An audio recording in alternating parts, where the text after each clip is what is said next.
Olá, este é o podcast Tozini Freire, a conexão entre um dos maiores escritórios de advocacia do país, os assuntos mais relevantes do direito empresarial e você.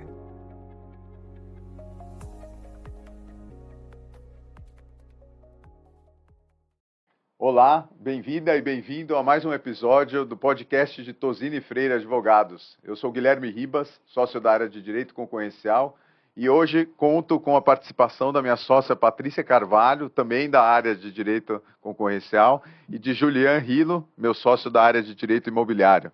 É um prazer contar com a participação de vocês hoje aqui para discutir um tema bastante quente e recente no CAD, que é a análise de operações envolvendo compra e venda de imóveis, aquisição de ativos imobiliários. O CAD, recentemente, numa consulta pública, decidiu parâmetros para orientar as empresas que tipo de operações precisam ser notificadas nesse contexto, e botando fim aí, um aparente fim aí, eu quero ouvir de vocês, numa discussão que já ocorre há muito tempo dentro da Autoridade de Defesa da Concorrência. Então, para a gente começar logo esse bate-papo, Patrícia, conta para a gente um pouco qual que é o contexto dessa discussão sobre aquisição de imóveis e necessidade de notificação de aquisição de imóveis no CAD. O que foi o objeto da consulta pública e qual foi o desenlace dessa discussão? Ribas, obrigada. Olá a todos, um prazer participar de mais um podcast do Tozini Freire, de estar aqui dessa vez com o Julian também, e acho que realmente você colocou de forma muito precisa. É uma discussão que já tem anos no CAD, e essa consulta acho que é muito bem-vinda na tentativa de trazer orientações mais claras em relação a que tipos de operações envolvendo transações imobiliárias devem ou não ser notificadas ao CAD. Qual que é o contexto disso? A gente já tem visto há alguns anos um crescimento no número de operações sendo notificadas ao CAD que envolvem a aquisição de bens imóveis. E isso provavelmente se devia a uma certa incerteza regulatória em relação ao que configura partes de empresa, que é a expressão que consta da lei. Então, as consulentes, que era uma incorporadora e um supermercado, foram ao CAD pedindo para que o CAD estabelecesse de forma clara quais os critérios que devem ser considerados na análise de necessidade de notificação dessas operações ao CAD. E mais do que isso, essas empresas pediram também que fosse dado um caráter de súmula a essa decisão para uma uniformização de precedentes, porque a gente via uma certa divergência de interpretação nos julgados pelo CAD em relação ao que pode ou não pode configurar partes de empresa. Já dando um spoiler aqui, o CAD não aceitou a questão da súmula, deixou muito claro que essas operações podem ter particularidades e que é importante a análise caso a caso, mas trouxe uma série de orientações muito claras que deixam aí uma segurança jurídica maior para a análise de necessidade de notificação dessas operações. Ou seja, não há uma orientação geral e válida para todos, mas um esclarecimento que pode ajudar a quem está fazendo uma operação desse tipo a navegar sobre a necessidade de notificação ao CAD ou não. Exatamente, exatamente. A gente não tem, então, uma decisão que se aplica para todas as situações, isso foi deixado muito claro, mas traz de forma bastante educativa, bastante sistemática, quais são os elementos que devem ser avaliados para a necessidade de notificação. E até com o intuito, deixando claro que o objetivo não é o CAD gastar recursos e tempo na análise de operações que, no fim do dia, não terão um impacto na estrutura de mercado. Então, acho que é realmente muito boa essa iniciativa do CAD, na medida em que também reduz esforços e permite que a autoridade também não gaste recursos na avaliação dessas operações.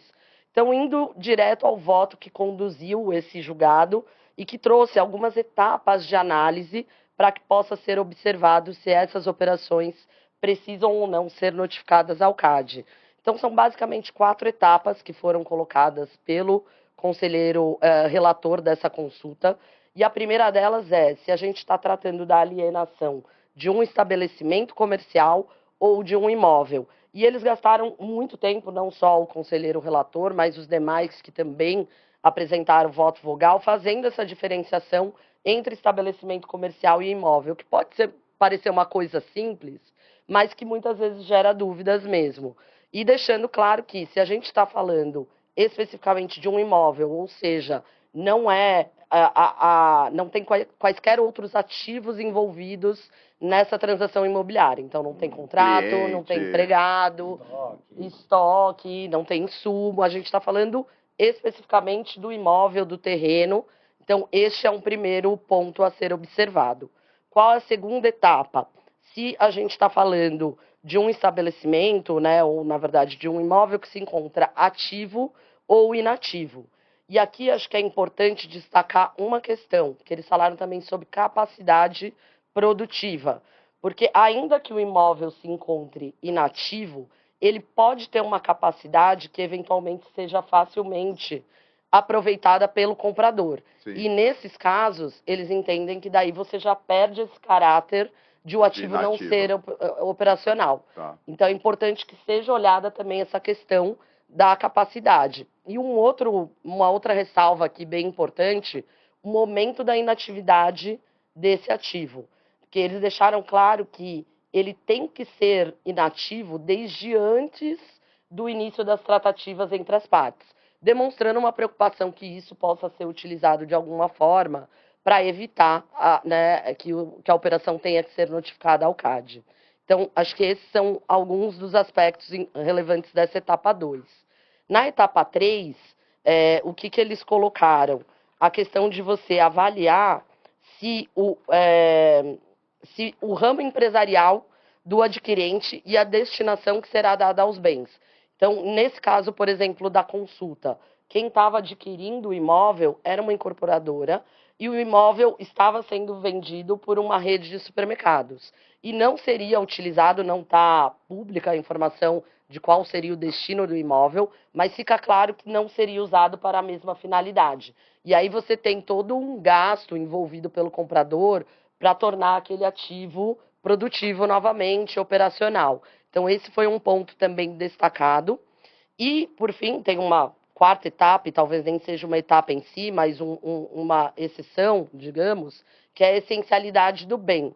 E isso se aplica especialmente quando a gente está falando de setores regulados, porque em setores regulados, você tem daí a questão de que, eventualmente, você vai ter um imóvel que seja insubstituível e essencial, indispensável para a entrada no mercado daquelas empresas.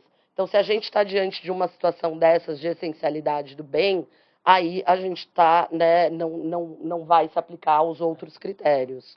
Então, essa seria, de certa forma, uma exceção.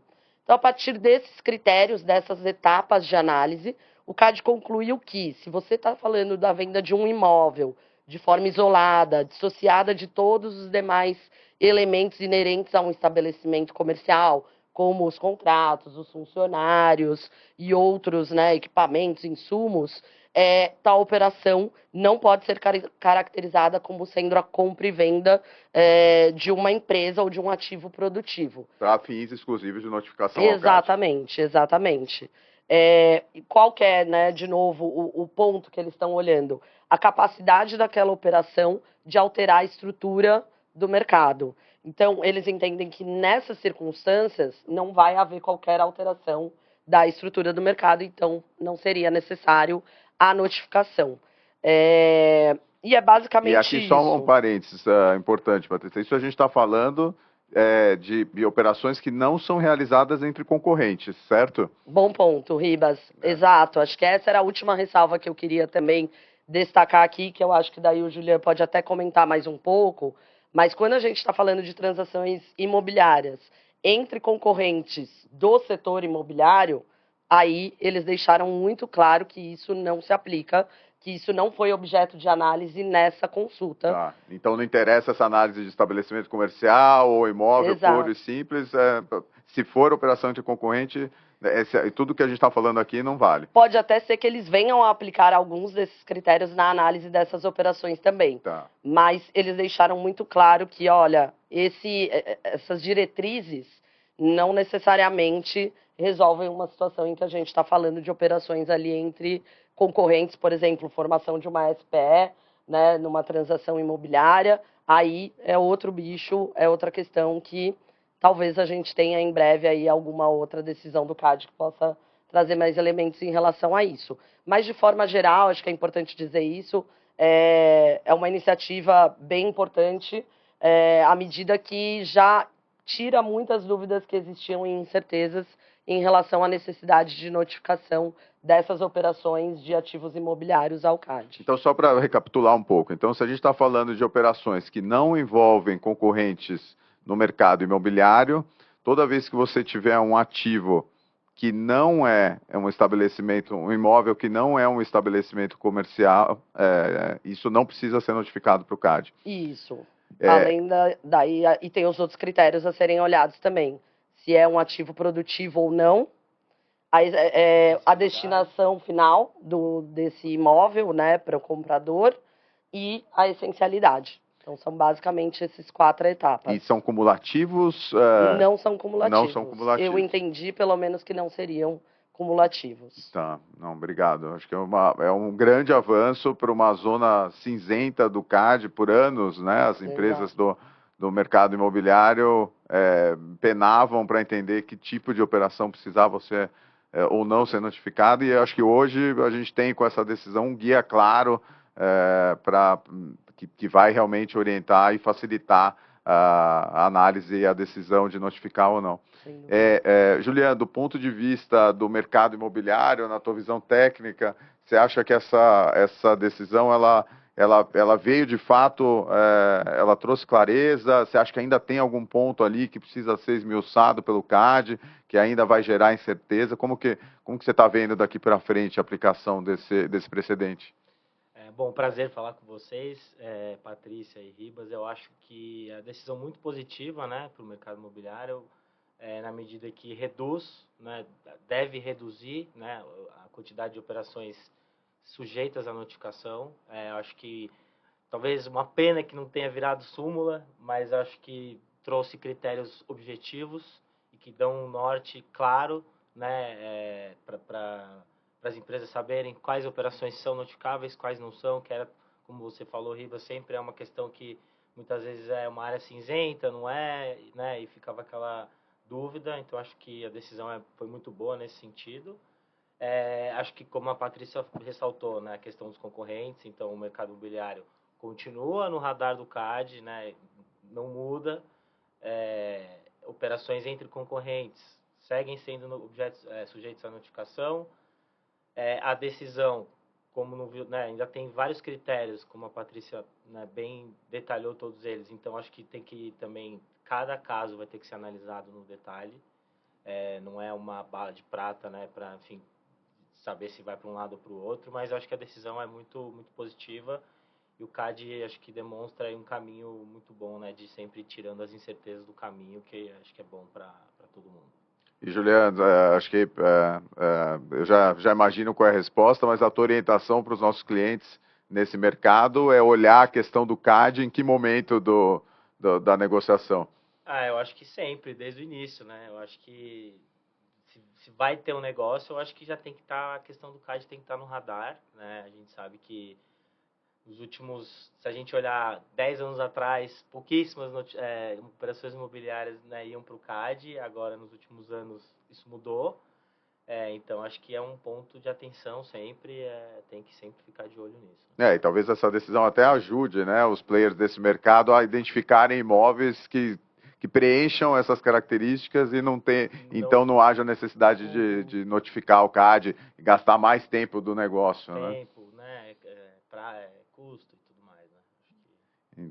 Então acho que, enfim, queria agradecer vocês. Acho que a gente está levando para os nossos ouvintes aí um material bastante importante para quem atua nesse mercado. São critérios claros agora que a gente tem para saber se uma operação precisa ou não ser notificada para aprovação da autoridade concorrencial. E claro que todos, imagino, ficarão felizes de conversar com vocês aí, caso surjam dúvidas no dia a dia. Obrigada, Ribas. Obrigada a todos os ouvintes. Sempre um prazer participar desse bate-papo. e agradecer também o Julian. Tendo novidades, a gente traz aqui para os nossos ouvintes. Obrigado, Patrícia. Obrigado, Ribas. Foi um prazer participar aí do podcast. Muito obrigado. E obrigado a você por escutar mais esse podcast. Por favor, se inscreva nos nossos canais e mídias sociais e contamos com você aqui nos próximos episódios. Muito obrigado.